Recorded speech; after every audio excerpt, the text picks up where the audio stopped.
नमस्कार, मैं हूं राजेश। बहुत बहुत स्वागत है आपका हमारी इस खास बातचीत में और मुद्दा में। आज हम चर्चा करेंगे प्रधानमंत्री नरेंद्र मोदी की जापान यात्रा को लेकर। अमेरिका और चाइना का छोड़कर प्रधानमंत्री क्यों जापान जा रहे हैं? आखिर जापान के प्रति हमारा आकर्षण क्यों है? क्या इस ट्रिप से हम पाएंगे और क्या खोएंगे? क्या जापान और भारत के संबंध आने वाले दिनों में अमेरिका और चाइना को किस तरह प्रभावित करेगा? ऐसे तमाम मसले पर हमारे साथ बातचीत के लिए हैं स्कूल ऑफ इंटरनेशनल स्टडीज़ के प्रोफेसर श्रीकांत कोंडापल्ली। हम उनसे जानने और समझने की कोशिश करेंगे कि आखिर इस ट्रिप से हमें क्या क्या मिलने वाला है। सर, आपका बहुत बहुत स्वागत है हमारे इस खास बातचीत में। हम सबसे पहले समझना चाहेंगे कि आप एक लंबे समय से प्रोफेसर हैं स्कूल ऑफ इंटरनेशनल स्टडीज़ में। आपने यूपीए के कार्यकाल को भी देखा है, जो मनमोहन सिंह का जो रजीम था, जो हमारी फॉरेन पॉलिसी थी, जो हमारी प्रायोरिटी थी। हमने अमेरिका को बहुत महत्व दिया, लेकिन जब प्रधानमंत्री नरेंद्र मोदी आए तो इन्होंने शपथ ग्रहण समारोह में ही एशियन कंट्रीज़ के प्राइम मिनिस्टर को बुलाकर एक स्ट्रॉन्ग मैसेज दिया। इन्होंने बिगिनिंग वहाँ से किया। फिर इन्होंने अभी अमेरिका की यात्रा आगे होने वाली है, चाइना की यात्रा आगे होने वाली है। सेकेंड ओवरसीज़ ट्रिप है ये। हमने जापान को अपनी प्रायोरिटी में रखा, ऐसा क्यों? भारतीय जनता पार्टी का एक पॉलिसी थी पहले से कि नेबरिंग स्टेट्स के साथ संबंध बनाने में। तो उनका जो यूपीए गवर्नमेंट के डिफरेंट है जो भाजपा का सरकार के पॉलिसी। दूसरा चीज़ उनका ये है कि अभी सारे देश ग्लोबलाइजेशन के ऊपर असर दे रहे हैं और उनका कहना यह है कि हम फॉरेन डायरेक्ट इन्वेस्टमेंट और टेक्नोलॉजी इनवाइट करना चाहिए और जो WTO वगैरह जो इंस्टीट्यूशंस में हम एक्टिवली पार्टिसिपेट करना चाहिए। तो यूपीए गवर्नमेंट पहले बहुत सारा पॉलिसीज़ ऐसे जो नॉन अलाइंड मूवमेंट और स्ट्रेटेजिक ऑटोनॉमी के ऊपर उन्होंने बहुत एम्फोसिस किया। लेकिन 2005 से 5-6 से अमेरिका के साथ भी उनका परमाणु के बारे में परमाणु का जो technology civil nuclear technology cooperation के बारे में उन्होंने बहुत सारे इन्वेस्टमेंट किया उसमें और दूसरे देशों से भी उनका बहुत, जैसे कि 1988 में प्रधानमंत्री राजीव गांधी के विज़िट चीन के और एक पाथ ब्रेकिंग विज़िट माना जाता है। तो उनका भी एक यूपीए गवर्नमेंट का कुछ प्रायोरिटीज़ थी, अभी भारतीय जनता पार्टी के प्रायोरिटीज़। लेकिन मुझे नहीं लग रहा है कि ये रेडिकली डिफरेंट है। दोनों गवर्नमेंट्स यूपीए और भारतीय जनता पार्टी के जो एनडीए दोनों सरकार देश का जो नेशनल इंटरेस्ट बढ़ाने के लिए और नेशनल पावर को बढ़ाने के लिए कोशिश कर चुके हैं और कर रहे हैं अभी।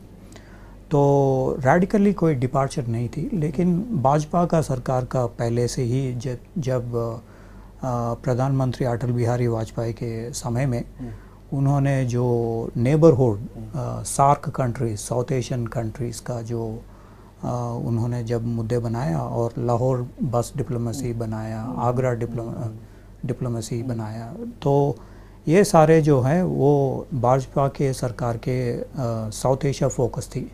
इसी वजह से मुझे लग रहा है कि प्रधानमंत्री नरेंद्र मोदी भी थिम्पू और काठमांडू पहला अपना विजिट्स उन्होंने कर चुके हैं अभी 2 महीने में। अभी पहला बार जापान जाने के लिए अगस्त 31 को कोशिश कर रहे हैं। प्रधानमंत्री ने अपनी यात्रा को एक दिन और बढ़ाया भी है, यानी अब वो एक दिन ज़्यादा रुकेंगे जापान में। और भारत की जो अर्थव्यवस्था है वो स्लो डाउन के फेज़ से गुजर रही है। ऐसे में अगर हम जापान के साथ कोई ट्रेड एग्रीमेंट है, जो कि पहले से हमारा 2013 का ट्रेड एग्रीमेंट है जो कि चल रहा, उसे और मजबूत करने की बात है। तो और हमारे पास स्किल्ड लेबर, प्रधानमंत्री के भाषण में आपने सुना होगा कि हर समय वो स्किल्ड लेबर की बात करते हैं वो। तो जापान के पास क्या है, जापान के पास टेक्नोलॉजी है और लेबर का कहीं ना कहीं अभाव है। तो क्या हम उनसे स्किल्ड लेबर दे सकते हैं जापान को, और जब बदले में जापान की टेक्नोलॉजी ले सकते हैं, और हम अर्थव्यवस्था के क्षेत्र में जापान से और क्या क्या चीज़ ले सकते हैं?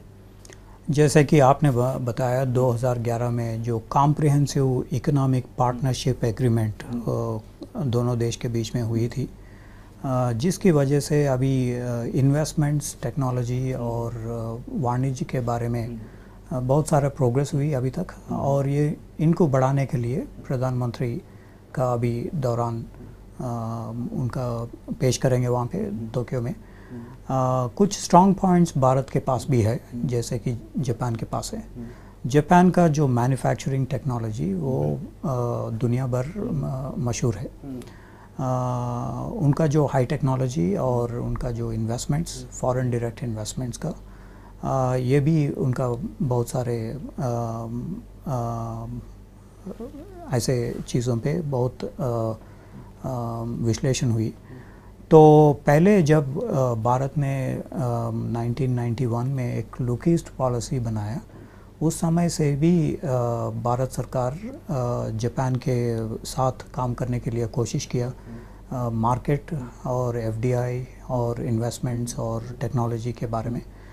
तो ये सिपा एग्रीमेंट जो है वो 2011 से 2021 तक जो जब 94% का टैरिफ जो है वो निकाला जाएगा दोनों देश के बीच में, तब कुछ 6% का बिल्कुल मतलब जो टैरिफ रहेंगी, और लेकिन इसका वजह से एक फ्री ट्रेड एरिया जैसा बनेगी, जिसमें सीपा एग्रीमेंट में, कॉम्प्रिहेंसिव इकोनॉमिक पार्टनरशिप एग्रीमेंट में, एक लेबर कॉन्ट्रैक्ट्स का भी एक जगह है, जिसमें भारत में जो टेक्निकल स्किल्स, टेक्निकल पर्सनल, वो भी जापान में जाके काम कर सकते हैं।